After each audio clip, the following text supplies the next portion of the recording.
Bismillahirrahmanirrahim. Nahmaduhu wa nusalli ala rasulihil kareem.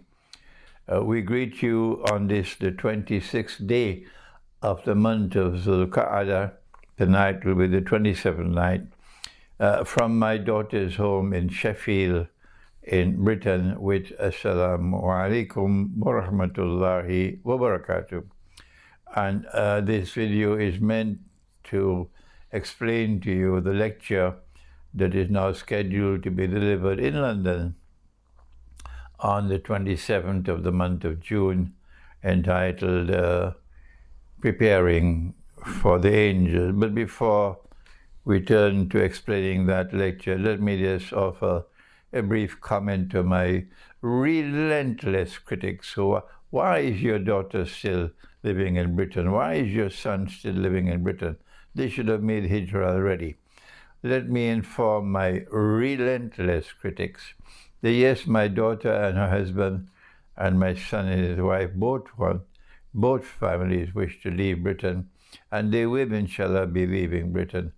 They were both born in Pakistan, and they wish to return to Pakistan. But I am not the one to decide. They are adults, and they will decide. So tell my relentless critic, kindly give me a break. And now then, for the topic, preparing for the angels. It is a very important hadith in which our Prophet, Allah's blessings be upon him, informed us. He said, I am going to tell you something about the Antichrist, Dajjal, al-Masih al-Dajjal, that no one has ever said before me, that he sees with the left eye, he's blind in the right eye, it looks like a bulging grape, but your Lord is not one-eyed. Is this muhkama or is this mutashabiha? Is it to be understood literally that when Dajjal appears in this world as a human being, you will see him with one eye? Is this understood literally? Or is it mutashabih? It has to be interpreted. Those who choose to believe it must be understood literally, that is their choice. And we are not going to engage in any boxing match with them. That's a waste of time. We choose to understand it as mutashabihah. And that is that the left eye symbolizes external sight, knowledge that is acquired externally. And the right blind eye symbolizes internal blindness.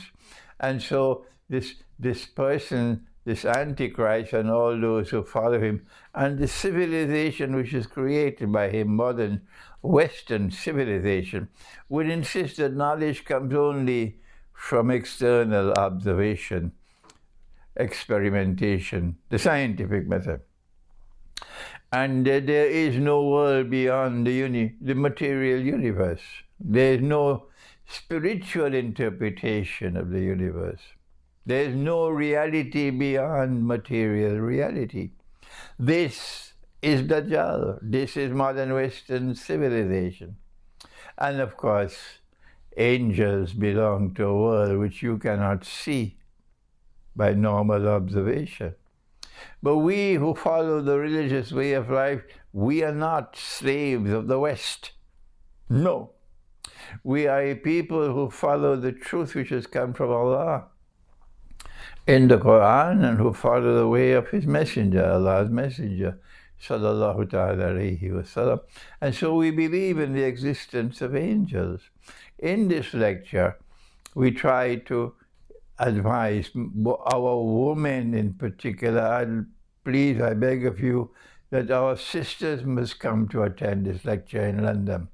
Wherever you are, please try to come to attend the lecture in London, so we can teach you how to ensure that your home, your husband, the wife, the children, everybody are now living a way of life in which you always prepare for the angels. Because number one, you believe in the existence of the angels, And number two, you believe the Quran, where Allah says in the Quran that those who have faith and who declare that their Rabb is Allah, their Lord and God is Allah, and then they remain firm to that declaration, Allah says the angels come down on such people. Please go to the verse of the Quran in Surah Al-Fussilat, and we will be quoting that verse of the Quran in the lecture on the 27th. But we teach our children. I taught my daughter and my son, when you come back home from outside and you open the door, there's nobody in the house, but my children were taught, you must always say, Assalamu alaikum. Why, Papa? Because there are angels in the house. So from childhood, they're being taught in the existence of the angels. And this is one of the ways in which we protect our children from the godless materialism of the modern age. So do please come to attend the lecture in London on the 27th, inshallah. And I look forward to the presence of our sisters in particular, mothers in particular, on that occasion. Thank you. Wassalamu alaikum wa rahmatullahi wa barakatuh.